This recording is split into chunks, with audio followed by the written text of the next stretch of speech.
Habari nzuri, habari njema kwa upande wa mashabiki wa klabu ya Simba, na hii ni kutokana na yule ambaye anatenda ya kutengeneza na kusambaza jezi za klabu ya Simba ameonesha gari bwana, ameonesha basi ambalo atakuwa akilitumia kwa ajili ya kuuza jezi zake, na amekwisha kuliwekea brandi kabisa ya J-Root. Lakini pia habari njema zaidi, yeye amesema kwamba lile gari aina ya Irza, basi la kisasa kabisa kwa ajili ya kutumika na wachezaji wa klabu ya Simba, tayari limekwisha kukamilishiwa taratibu zake, na kwamba muda wowote litakuwa limefika nchini Tanzania na kukabidhiwa rasmi kwa klabu ya Simba. Inakuwa ni miongoni mwa ahadi ambazo zinakwenda kutimizwa, na ni moja kati ya ahadi ambazo zilikuwa zikiulizwa sana na watu mbalimbali, wakiwemo wachambuzi wakihoji, bana, katika moja ya ahadi zako si ilikuwemo hii?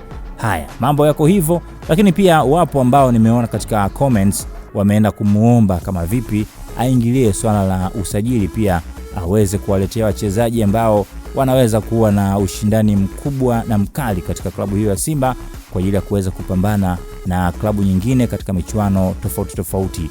Unasemaje kuhusiana na hilo? Taarifa tulizo nazo ni kwamba basi hilo linatoka Hispania. Weka komenti yako hapo chini. Vipi, apewe timu au aendelee na mchongo wake wa jezi?